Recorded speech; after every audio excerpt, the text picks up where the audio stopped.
Hello students, welcome to all students in my channel our English classes.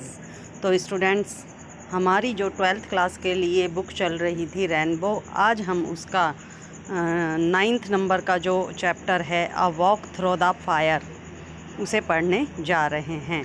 तो students देखिए, सबसे पहले हमें जानना है a walk through the fire, इसका अर्थ क्या होता है। A walk through the fire, fire मतलब आग, थ्रो मतलब माध्यम से, यानी आग के माध्यम से चलना या आग पर चलना। इसका अर्थ होता है वॉक थ्रू द फायर, इसका अर्थ है आग पर चलना, जिसे लिखा गया है एडी स्मिथ के द्वारा, यानी इसके राइटर कौन हैं? AD Smith. तो स्टूडेंट्स, हम आपको बता दें कि इसमें क्या बताया गया है कि ये जो एडी स्मिथ हैं, ये किसी ज़माने में जो है, ये किसी ज़माने में ब्रिटिश सरकार जो थी उसमें एक अधिकारी थे और हमारी इंडिया में पोस्टेड थे ये। तो वहाँ पर आकर वो किसी हमारे ऐसे भारतीय व्यक्ति से मिले जो बहुत ही बहादुर था।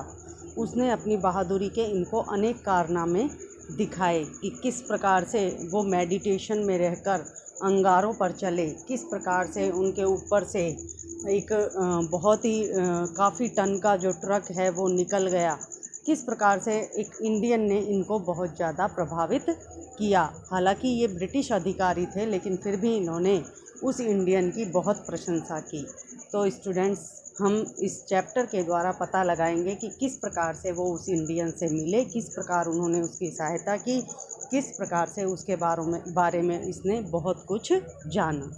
तो देखिए स्टूडेंट्स, हम रीड करना शुरू करते हैं। द अदर इवनिंग, राइटर कहते हैं कि एक शाम को I was sorting out, sort out का मतलब होता है छटनी करना। आई वाज शॉर्टिंग आउट, मैं छांट रहा था। द कंटेंट्स का मतलब होता है सामग्री या सामान।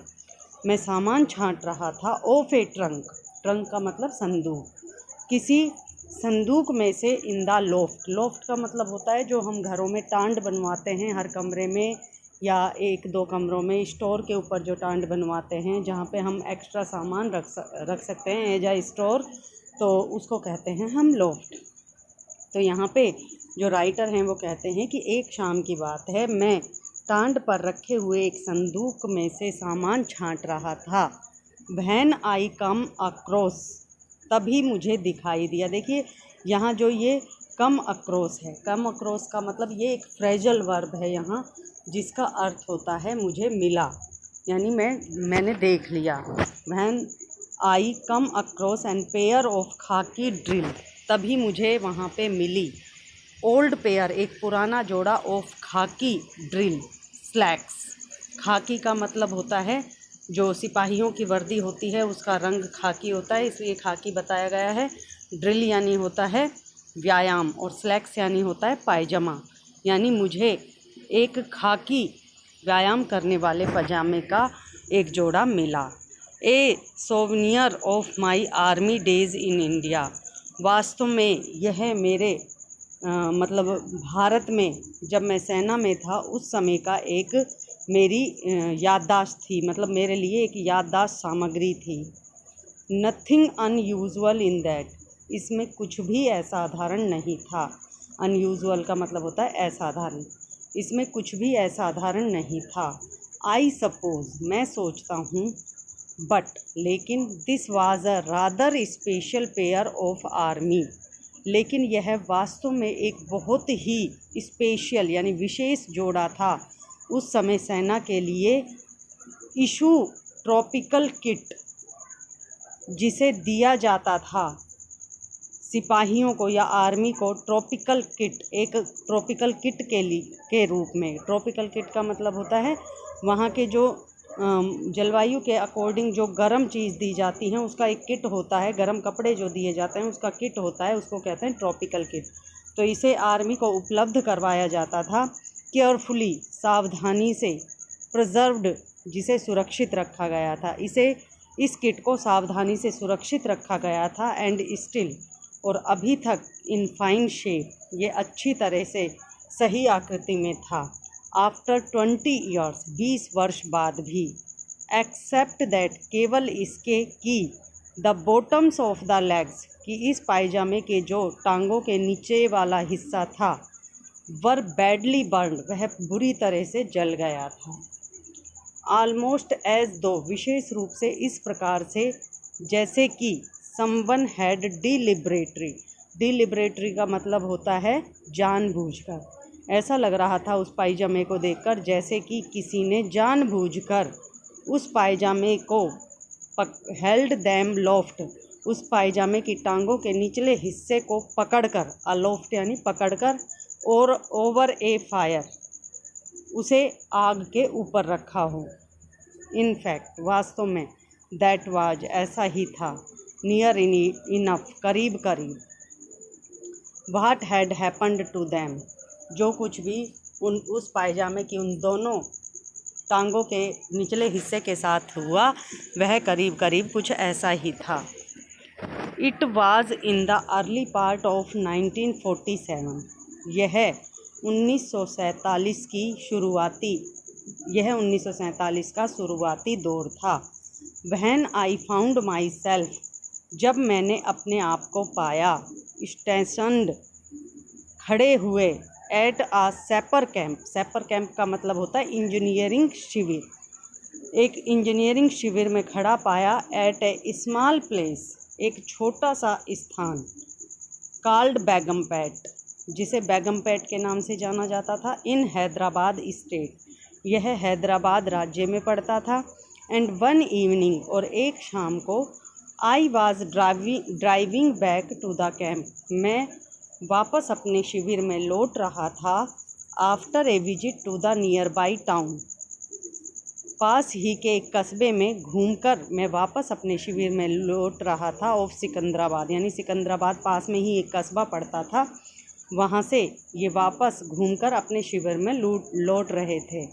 वेयर आई हैड जहाँ पर मैंने लिया, अ डिलाइटफुल मील का मतलब है, डिलाइटफुल का मतलब होता है आनंददायक और मील का मतलब होता है भोजन, जहाँ पे मैंने बहुत ही आनंददायक यानी कह सकते हैं कि स्वादिष्ट, जहाँ पे मैंने बहुत ही स्वादिष्ट भोजन लिया, एट ए चाइनीज़ रेस्टोरेंट एक चाइनीज़ यानी चीन के लोगों के द्वारा चलाया जाने वाला रेस्टोरेंट, एक चाइनीज़ ढाबे में जहाँ पे मैंने बहुत ही मज़ेदार खाना लिया। I was at peace with the world मैं उस समय पूरी तरह से संसार के सौहार्द में था, यानी शांति, मेरे मन में संसार के प्रति पूर्ण रूप से सौहार्द था यानी शांति थी। I had reached a point तभी वापस लौटते समय मैं एक ऐसी जगह पर पहुंचा, वेयर द रोड जहां पर सड़क, सच एज इट वाज जैसी वह थी, डिवाइड वह बटी हुई थी, डिवाइडेड यानी बटी हुई थी, एंड और as I was swinging into the left hand, swinging का मतलब होता है लहर खाते हुए चलना, और जैसे कि मैं लहर खाते हुए चल रहा था यानी मैं गाड़ी में चल रहा था उस टाइम लहर खाते हुए, इनटू द लेफ्ट हैंड फोक मैं लेफ़्ट हैंड की तरफ जा रहा था यानी बाईं तरफ मुड़ रहा था। फोक का मतलब होता है कि मैं जैसे ही बाईं तरफ मुड़ रहा था तो वो रास्ता दो टुकड़ों में बंटा हुआ था, फोक टुवार्ड्स द कैंप, तो उसमें से एक रास्ता जो लेफ़्ट हैंड साइड था वह जाता था मेरे शिविर की तरफ। आई कोट ए ग्लिम्पस तभी मैंने देखा एक झलक, ग्लिम्पस यानी झलक, तभी मैंने एक झलक देखी ऑफ समथिंग किसी चीज़ की, इन द हेडलाइट्स अपने गाड़ी की हेडलाइट्स में, over on the right hand fork मैंने जो दाहिनी तरफ रास्ता जा रहा था उसकी तरफ एक झलक देखी। This was a little more यह रास्ता एक छोटा सा रास्ता था, देन ए कार्ट ट्रैक यह वास्तव में ही, कार्ट का मतलब होता है बैलगाड़ी, ट्रैक मतलब रास्ता, यह एक ऐसा रास्ता था जिस पर केवल एक बैलगाड़ी ही चल सकती थी, which led to a small village यह जो रास्ता था यह एक छोटे से गांव की तरफ जाता था, कॉल्ड फिरोजगुड़ा और उस गांव का नाम था फिरोजगुड़ा।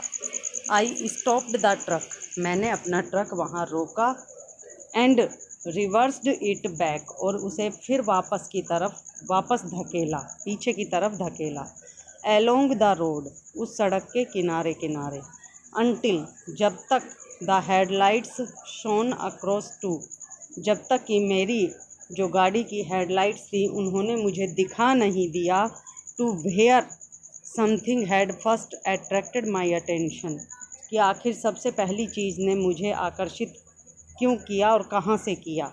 And I was just in time to see, और तभी मैंने क्या देखा, शैडोवी फिगर्स, मुझे एक छायादार आकृतियाँ दिखाई दी, डिसअपियरिंग, गायब होती हुई, like mad across the rough ground, उस ऊबड़ खाबड़ ज़मीन में जल्दी जल्दी मुझे कुछ छायादार आकृतियाँ गायब होती हुई दिखाई दी। Whoever they were, वो कौन थे।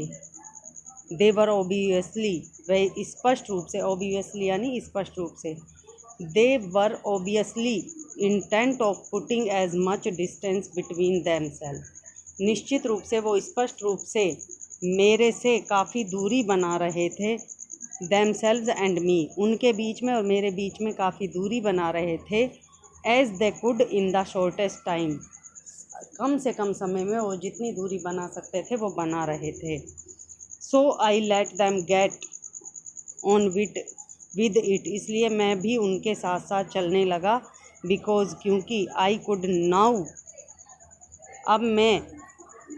I could now see, अब मैं देख सकता था, what appeared at first sight to be a bundle of white clothing, कि मुझे जो पहले नज़र में दिखा वह था एक सफ़ेद कपड़े का समूह, ऑफ द ग्राउंड, जो कि ज़मीन में पड़ा हुआ था, बट बंडल पड़ा हुआ था सफ़ेद कपड़े का, but what on closer inspection, लेकिन जैसे ही मैं उसके पास गया और मैंने उसका क्लोजर इंस्पेक्शन, नज़दीकी से जब उसका निरीक्षण किया, turned out to be an elderly Indian, मैंने देखा कि वह तो एक भारतीय कोई वृद्ध व्यक्ति था। He was lying quite still, वह अभी भी बिल्कुल चुपचाप लेटा हुआ था, and I feared the worst, और मुझे बहुत ज़्यादा डर लग रहा था, but as I knelt down, knelt का मतलब होता है झुकना, but as I knelt down, लेकिन जैसे ही मैं नीचे झुका, बिसाइड हिम, उसके पीछे, ही ओपनड हिज आइज़, उसने अपनी आँखें खोल ली, his face was covered with blood, उसका पूरा चेहरा खून में सना हुआ था, एंड इट वाज ओबिवियस, और यह स्पष्ट था, दैट कि someone had been doing a pretty thorough job, किसी ने उसके साथ अच्छा काम किया है, of putting the boot into him, निश्चित रूप से किसी ने उसको अच्छी तरह से पीटा है और उसे खून में लहूलुहान कर दिया है। तो स्टूडेंट्स, आज के लिए बस इतना ही। अब हम इसका जो रेस्ट पार्ट है इस चैप्टर का वो हम आपको नेक्स्ट वीडियो में रीड कराएंगे। तब तक के लिए थैंक्स।